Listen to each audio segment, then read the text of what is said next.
What's up, everybody? Welcome to another edition of Established Run's NBA Injury Report Analysis Show. I'm Drew Dinkmeyer here with Mike Gallagher to walk you through tonight's 4-game slate. This should be really quick as the injury report is relatively light today. With me to talk through it is Mike Gallagher. Mike, how are you on this fine light slate Thursday? Yeah, great. I'm way ahead for matchups tomorrow. I'm feeling really good. About to go hiking after this and have plenty of time before the DFS show. And actually have time. How are you doing? We got time here. How you feeling today? Buddy, my body feels reasonably well after playing tennis last night. Coughing my way through a doubles match because I still cannot shake this cough that I've had for 10 days now. Oh my God. But yeah, I was happy to see that. I'm not feeling 41 today. I'm feeling, like a crisp 38. So it's a good day for me. Thank you for asking. Let's get into this injury stuff. Questionable tags on the slate. Not many.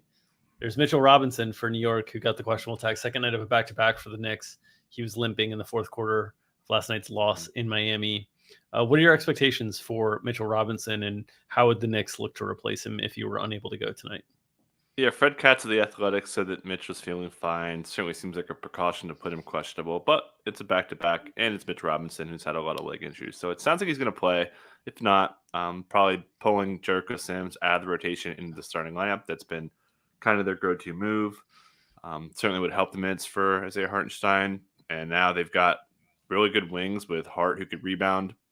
We talked a lot about this earlier in the year, but it hasn't really come to fruition. We haven't seen too much small ball stuff overall, but they would probably lean more into it here if they could. But again, expecting Mitch to play, it would probably be Sims starting if he can't go. Yeah, and not a substantial. I mean, Mitchell Robinson's a great defensive player. Jericho Sims is a pretty good defensive player too, and so is Hartenstein. So not a substantial drop off in terms of the matchup for someone like Wendell Carter junior But obviously, if Mitch were unable to go, that would be slightly softer as a matchup goes for Wendell Carter Jr. and the Magic. All right. Yeah, to add to that, the numbers suggest that exactly. I mean, when Mitch was out, they were still top 2, 3, 4 in rim protection, rebounding stats as well. So it wouldn't impact the matchup as much. Yeah. On the other side of that game, Jalen Suggs and Jonathan Isaac. Isaac got lost for the season, but Jalen Suggs still remains out. We've seen Cole Anthony take over the reins a little bit more in that second unit. They've played a lot of low usage guys. They changed that a little bit last game when Mo Wagner got back into the mix. And I think it was, who was it that got a DMP-CD? Bol Bol got a DMP-CD recently. So they're tinkering in that second unit a lot. We've seen Goga Batadze at times. We've seen Mo Wagner at times. Last game, they went to just the 9-man rotation. Cole Anthony got up to 30 minutes. So this Jalen Suggs injury is condensing things a little bit. We've also seen higher usage rate for Franz Wagner as he's getting into that second unit a little bit more. So talk through me what you're seeing from Orlando in the absence of Jalen Suggs. Yeah, that's the headline. I mean, look at the minutes. 37 for Powell, 39 for Franz, 34 for Wendell. We talked about that a lot in the last edition. He's consistently hitting 33, 34. Would have been nice to see him put up the stats in a matchup that we love. We saw what Jokic did to the Wizards yesterday. Bolt's been getting solid minutes. Gary Harris been consistently mid-20s. Mentioned the Cole Anthony stuff. So yeah, those guys are all just really benefiting. And no one's really coming to the fray, picking up, Mo's going to be behind Wendell, and then piecing together the Kevon Harris's, Caleb Houston's who aren't on the table. Maybe they are today in a 4-gamer. But that makes things way more attractive for these guys. So in a matchup that against the Knicks, mentioned their defense has been pretty good, but they are giving up stuff to shooters. We saw what Taurean Prince did to them. So 3-point shooters against the Knicks are still the way to go, which has been a trend all season. In Mo Wagner and Goga Batadze, do you have any inclination as to who's in favor? It's been like flip-flopped between the two. I think Wagner played like 2 or 3 games in a row. Then Batadze played like 2 or 3 games. I don't know if it's set, if it's intended, or if it's matchup based. On these 4-game slates, Mo Wagner is a guy that can sometimes come into play because he's a good per minute producer, but the risk is that he's not even in the rotation with what we've seen of late. Do you have any inclination between those two? Nah, no one's really asking mostly about that kind of stuff.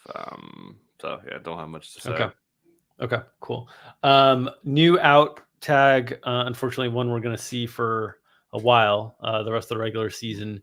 Paul George, not going to be available for the Clippers tonight. How do they look to replace him in a rematch with Oklahoma City? Yeah, so you're Would probably think it's going to be Eric Gordon. Eric Gordon's been really the next man up almost regardless of who needs to be a fill-in. Adds shooting, adds a little bit of ball handling, adds a little bit of defense. Very much kind of fits the role that you want to have Paul George in. Obviously, not as much usage, but would be pretty shocked if it's not Eric Gordon starting. And also worth noting too that when Paul George went out, they subbed in with Marcus Morris, who was getting nuked. He was losing all of his minutes to Westbrook, Gordon. Man, he was like a guy who couldn't get there with really low rates as well. So he's playable now after we wouldn't even consider him really. So I think he's got a little bit of a ceiling. And worth noting, we talked about this a lot in our Slack today, that Ivica Zubac's minutes got cut, picked up his fourth foul in middle of the third, didn't come back out again. They closed small. Batum basically played, I think he played the whole fourth with some Plumlee mixed in there. But yeah, those guys would all really benefit. Certainly more Terrence Mann. I wouldn't be too shocked if Mann starts to get the SGA assignment because they tried to run a lot of blitzes early, and SGA picked them apart. SGA was hitting the roller, and they were scoring a lot of points in the second quarter. And then they took the pressure. They took the foot off the gas on the blitzing and the fire attacks that they were running at him, and SGA just scored a ton. So yeah, I think wouldn't be surprised if Mann starts for the matchup, but I think it's general. I'd be somewhat surprised if it's not Eric Gordon. Okay. And then in terms of Oklahoma City and their willingness to play small ball, you saw in this game just 40 true center minutes between Plumlee and Plumlee and Ivica Zubac. You saw the minutes elevated for Batum, Marcus Morris, and then you also saw 7 Robert Covington minutes. He's another guy that often can be used as kind of a smaller ball center option. So no Paul George tonight. You've talked a lot in the past about how the number of wings you have impacts the willingness and the ability to go small in these situations. What are your thoughts on how that impacts things for the true center minutes tonight for Zubac and Plumlee? Yeah, that's interesting in this matchup, right? Because OKC goes small, and I was actually writing stuff about them for matchups tomorrow. They're on a back-to-back, and they don't care. They're going to go small. It's like, oh yeah, teams that attack them small, they'll still go small. It's the equivalent of the meme where call an ambulance, but not for me, for you. Like with the way they're this month, they're number 1 in half court defense, number 4 in overall defense. This small ball lineup has been really good defensively.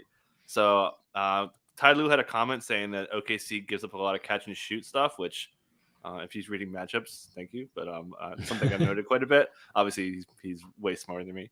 But so I think that's kind of why we took the Zubat. You know, I think that they still want to lean into the. I really think Ty Lue believes he can beat this team with 3-point shooting. They like to pack the paint. They are small, but they play back and they let you give up shots. So it's matchup specific. But I think in different matchups, I think we'll see more of that full 48. But in this one, I wouldn't be surprised if there's 39-40. 2 center minutes for Zoo and Mason Plumlee, but in different matchups it should go up. And not that this is our forte or anything like that, but in these situations where there are like correlated bets that you could make, it might make sense to look into single game parlay stuff. If it, as you get closer to tip, maybe going against Zubac and into, or against Plumlee, or against both and into like Batum, Marcus Morris on the positive side, things like that for matchups. They're single game parlays. If you can find correlated stuff, it's useful. And in this case, we know that if the game does go smaller, the guys who are most likely to benefit in those scenarios are like Marcus Morris and Nicholas Batum are probably the top 2 guys in terms of benefiting there. So wanted to just highlight that as well. Could add Westbrook rebounds as well as another thing that could help too. Yep. Okay, let's move to some other notes. Let's get into Brooklyn, because we've talked a lot about Jacque Vaughn, and he's had a lot of weird quotes during the course of the last few weeks. Last game, they came out and basically said like he's looking at which players he's going to play guys to see which players can play more down the stretch. Like, and Yuta Watanabe was in the rotation, and they upped, I think it was Joe Harris's minutes as well at the expense of like Seth Curry, and Duran Sharp was back in the rotation just after they had this comments on like, oh, we got to see what we have in Moses Brown, who we just tried out. So it looks like we're back into maybe experimentation mode for Jacque Vaughn. What are your thoughts here? They play Cleveland once again, second consecutive time these two teams meet. I mean, you would think they're going to play Daron Sharp, right? He was fantastic. 20 and 11 plus 27 kept the Nets in this game when Claxton was getting completely pounded by the Allen Mobley tandem. So Feels somewhat good that Sharp's in the rotation. Certainly in a 4-gamer, something to look at for DFS. I assume he's pretty cheap.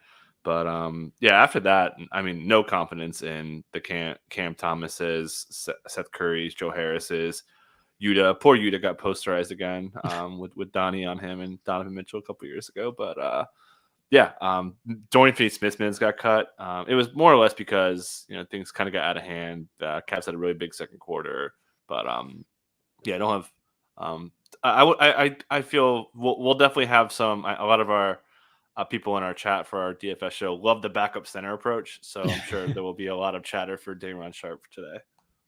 But do you think we're going to see like the Edmund Sumner, Cam Thomas, Patty Mills? Do you think like we'll see changes into who the bench players are on a game by game basis with Vaughn, with these quotes from Vaughn that seemed a little out of nowhere, honestly? Yeah. I don't know. I think so. It seems like it's going to be going forward. He just changes his tune all the time, but yeah, I think we can expect pretty reliable minutes for Cam Johnson, Mikal. He knows who his guys are. I think Dorian just played bad because of the size. But he knows his starters are good. He has no idea, besides Royce O'Neal, like he doesn't know who his 7th, 8th, 9th guys are. So those are the guys that there's a lot of variance in what the minutes could be. And not that you're going to get into playing these guys at all, but from a props perspective, you might see if you see lines on a secondary reserve player on Brooklyn, you might know that, hey, like this guy's minutes could get cut way down, like we saw with Seth Curry last game. Or you might see a situation where in the DFS side of things, you just know that like, hey, I can't even mess around with like the bench players if I'm playing this as a blowout or anything like that on this 4-game slate, because it could be 3 different guys than the guys I'm thinking it might be tonight. And that's kind of my takeaway with Brooklyn right now. It's just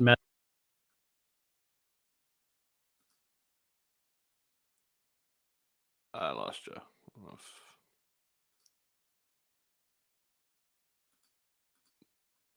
Can you guys hear Dink? I can't hear him. I didn't see a flash on my screen or anything. There you go. Okay. Jared Allen returned last game. Didn't look like there was any sort of limitation on him. Played effectively, 35 minutes, double-double.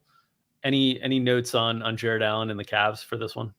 Yeah, just nothing really to add. Just look like himself. Comments from Bickerstaff saying he wasn't 100% overall, but he doesn't really care. He'll just go out there and play full minutes, which has been the case all season. He returns from injury and plays full. So yeah, full minutes, great matchup.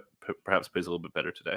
Also should note too, just kind of random, there was a comment that I'm very much into. We saw Caris LeVert play a pretty good amount of minutes off the bench at Isaac Okoro's expense.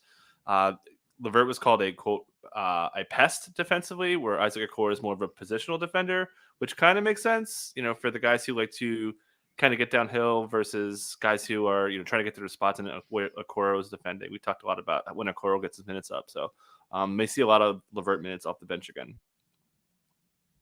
The other thing that I noted in this one was Cleveland was mostly in control of this game, right? Like they're up 16 going into the fourth quarter. And you look at this rotation, this is almost playoff level rotation in terms of tightness, right? Lamar Stevens goes from the starting lineup without Jared Allen to just 6 minutes off the bench, basically like an 8.5 man rotation. Were there any quotes from Bickerstaff regarding ramping up in terms of the playoffs? Yeah, I think I talked about this 2 or 3 shows ago that he said he was going to kind of tilt more towards a playoff rotation. So yeah, I would expect pretty tight rotation. Taylor Jenkins actually had a quote about that yesterday as well. So he said he may go. They've got 10 guys now. We saw freaking Kenny Lofton. Sorry for going off topic here, but yeah, there's been a pretty general consensus around most playoff bound coaches that they're starting to tighten up for players who maybe aren't accustomed to playing 38, 39 minutes. Over the course of a series. So yeah, I think there's some, we talked a lot about this last year too, this time of year. And that's why we were kind of really on the Raptors. They're really ramping up. They're going to go tight. FEV, Pascal, we were really into. So yeah, finding those playoff teams that are in playoff races, there's some edge there to look for upside. Booker last night, saw a ton of minutes as well. And I'd also note for those teams, like you're talking about Memphis, Cleveland, these are teams that are going to have a week off at the end of the regular season because they're not going to be in the play-in game. So the regular season is going to end April 9th. Their first playoff game is going to be the following Saturday or Sunday. They're going to have 4 or 5 days off. So these teams might not be as concerned about rest and managing total minutes and might be more concerned about building guys up to get to those playoff minute thresholds. You might still have risks on back-to-backs and different things like that. But on these island games where they're kind of separated, they don't have a back-to-back, just be aware you might start to see, instead of 33, 34, you might start to see 35, 36, 37 as they kind of inch their way up, because these teams also know that they're going to have like 4 to 5 days off in between the regular season and the start of their first round playoff matchup. Yep. Okay. That will do it for this edition of Established Run's NBA Injury Report Analysis Show. As always, please support the people who are supporting us. This show is brought to you by our good friends at Underdog Fantasy. They have daily NBA snake drafts running in addition to many formats of playoff best ball contest, MLB best ball contest, majors golf best ball contest, NFL best ball contest, whatever best ball need you have, they've got, in addition to the daily NBA snake drafts, the golf drafts that you can do weekly, and so on and so forth. If you're playing NBA Pick'em, in-season subscribers can use our tools at ETR to compare ETR projections to their fantasy Pick'em games. If you haven't signed up for Underdog yet, use promo code ETR for a matching deposit bonus up to $100. That's promo code ETR at underdogfantasy.com. All right, behind the paywall today at 5 o'clock Eastern, myself and Mike Gallagher will be walking you through this 4-game slate from a DFS perspective, the good chalk, the bad chalk, the contrarian pivots, the groups and rules for optimizers, and on these 4-game slates, these later slates, we'll have time to take your strategy questions as well. So make sure to join us behind the paywall at Established Run. Get your subscription, establishedrun.com/subscribe. As always, if you are uninterested in giving us your hard-earned dollars, we do ask for your hard-earned clicks. Subscribe to this YouTube channel, get notifications whenever we go live. And of course, smash that like button and help feed that algorithm. You feed the algorithm, it helps us feed our families. We can keep feeding you the DFS injury analysis and information you need to make your spread bets, prop bets, DFS lineups, so on and so forth. All right, join us beyond the paywall, 5 o'clock. We'll be back tomorrow at 2 o'clock Eastern with Justin Fan for the normal Friday crew. Enjoy the rest of your day. Nom, nom, nom, nom, nom, nom. See you tomorrow.